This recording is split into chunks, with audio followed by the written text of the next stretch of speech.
Salut tout le monde et bienvenue à la vidéo où je corrige les pages 276 à 278 de notre manuel.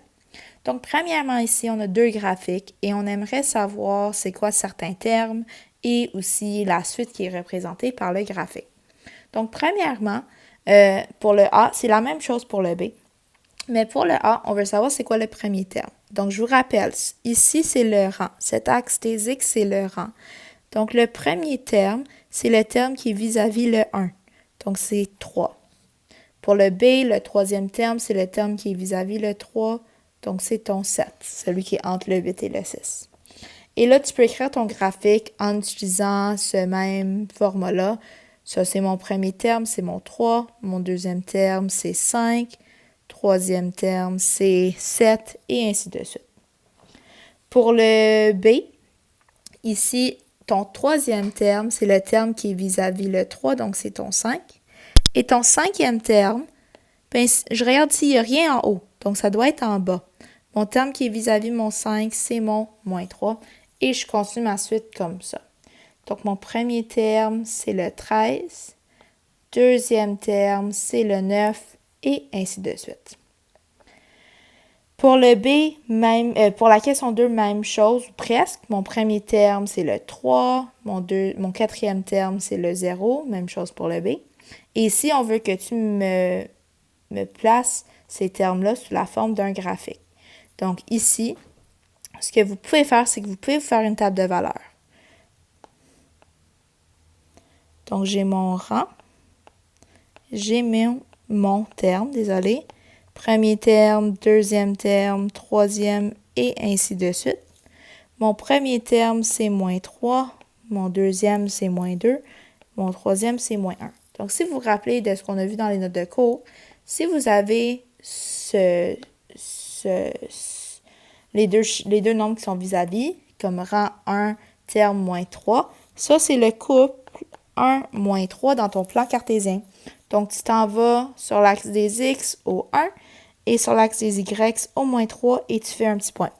Et tu peux continuer comme ça pour le graphique suivant. Et même chose pour le deuxième. Un petit détail du deuxième, c'est que pour la question B, on veut savoir le 10e terme. Ça, il faut juste continuer ta suite jusqu'au 10e. Et encore une fois, tu peux faire ton graphique à l'aide de la table de valeurs. Ça va t'aider. Pour la question 3, ici, moi, ce que je fais, c'est que je fais vraiment juste, j'écris ma suite. Donc, si je regarde ici, mon premier terme, c'est moins 3. Mon deuxième terme, c'est celui-ci. Donc, c'est 1. Et je pourrais continuer, mais je peux déjà voir avec moins 3 et 1, ça doit être le troisième. Et je peux continuer comme ça pour mes autres. La raison ici, encore une fois, tu peux juste regarder les bons dans ta suite. Donc, si c'est un bond de plus 4 à chaque fois, donc je sais que ma raison, c'est plus 4. Donc, je vais juste faire un autre petit exemple ici. Mon premier terme, c'est moins 3. Juste ici. Et mon deuxième terme, c'est moins 1. Donc, lui, je peux voir que c'est bel et bien la première suite. Ici, nos questions 4 et 5, ce sont nos questions un peu plus complexes qui pourraient se trouver dans un examen. Donc, pour la question 4, l'été prochain, Mathieu veut faire un tour du lac Saint-Jean avec deux de ses amis. Désolé. Le parcours compte 256 km et les amis prévoient parcourir 16 km par jour. Donc, on veut savoir, c'est quoi la distance qui va être parcourue à la fin de chaque jour. Donc, à la fin de la première journée, ils ont parcouru 16 km parce qu'ils font 16 km par jour. À la fin de la deuxième journée, c'est 16 km de plus. Donc, ils sont maintenant rendus à 32. À la troisième journée, c'est 16 km de plus. Donc, ils sont rendus à 48. Si on regarde le graphique, ce que moi, je me suis fait ici, pour la durée en jours, j'ai vraiment juste fait la première journée, la deuxième, troisième et ainsi de suite. Et pour la distance totale, puisque je sais qu'à chaque jour, ils font 16 km de plus, j'ai fait des bonds de 16. Et vous pouvez utiliser votre calculatrice pour vous aider là-dedans. Et donc, pour mon graphique, à la fin de la première journée, ils ont fait 16 km. À la fin de la deuxième, ils en ont fait 32. À la fin de la troisième, ils en ont fait 48. Et là, je sais que c'est 16 de plus à chaque autre journée. Petit bémol, le titre, vous devez juste avoir un titre qui ressemble ou qui porte, qui a un lien au problème. Ça ne doit pas être parfait, ça ne doit pas être la même chose que moi, juste petit bémol là-dessus. Et pour la question 6, on veut savoir après combien de jours auront-ils complété le parcours. Bien, dans la question, on dit que le parcours, c'est 256 km. Donc, je vais aller regarder ma distance 256. C'est ce point ici et ce point-là est vis-à-vis mes 16 jours. Donc, c'est après 16 jours qu'ils auront complété le parcours. Et pour la question 5, Fabiola organise une randonnée pédestre pour un groupe de 35 personnes.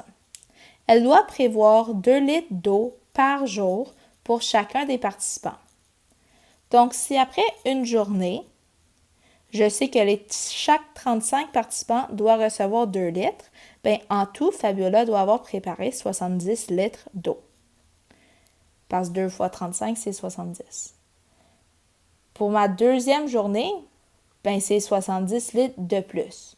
Donc, t'es rendu à 140.